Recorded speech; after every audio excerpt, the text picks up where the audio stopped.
Welcome back to Sonata She Wrote. This video is about Wohin, the second song in Schubert's song cycle, Die schöne Müllerin.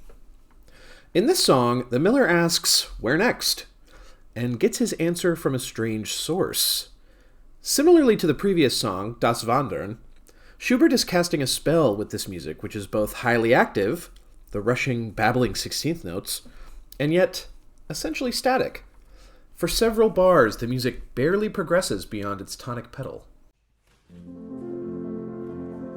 Ich hört ein Bächlein rauschen, wohl aus dem Felsenquell, hinab zum Tale rauschen, so frisch und wunderhell.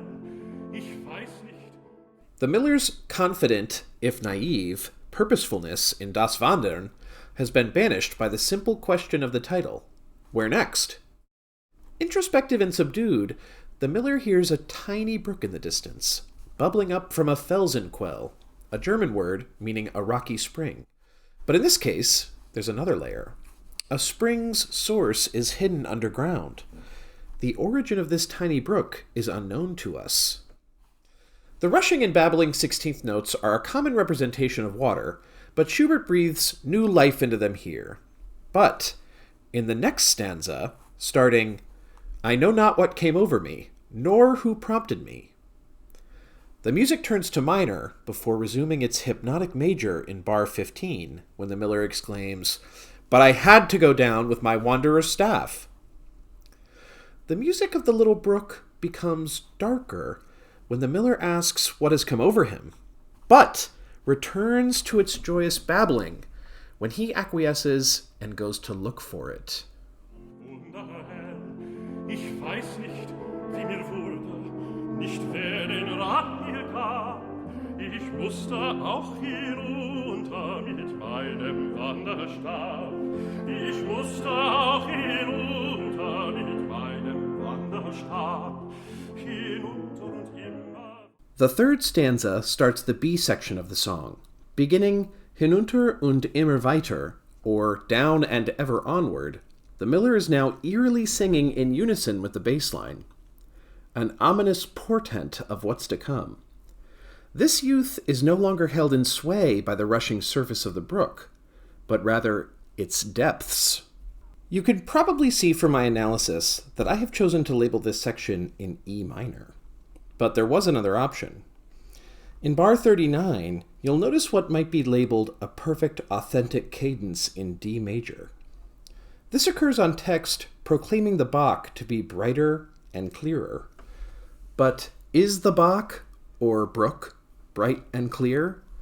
I'm sure it appears so to the miller, but its intentions don't seem that way to me.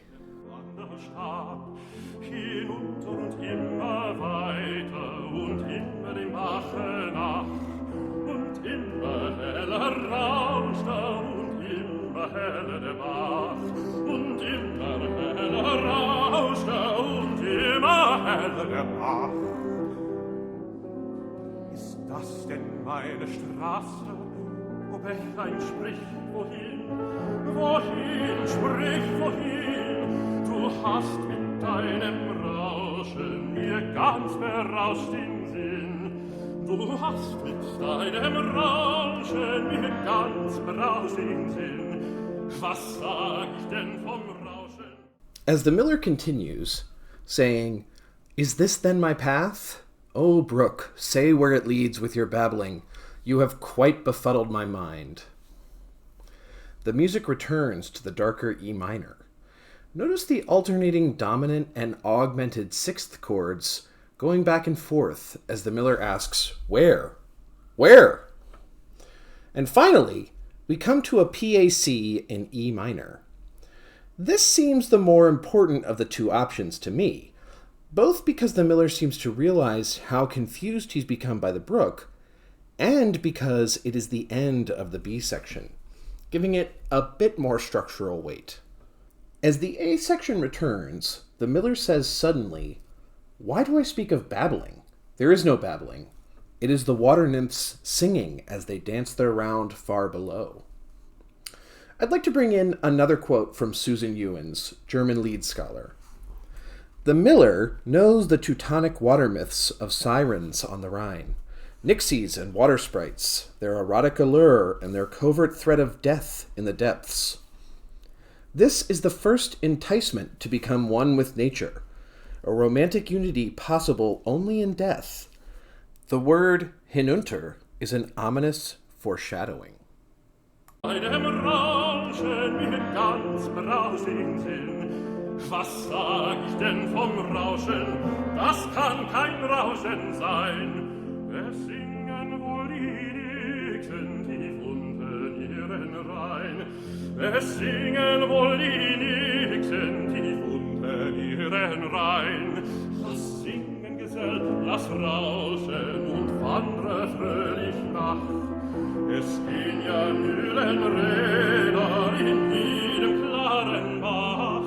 Es gehen ja Mühlenräder in jedem klaren Bach. Lass singen, Gesell, lass rauschen und wandre fröhlich nach, fröhlich nach, fröhlich nach.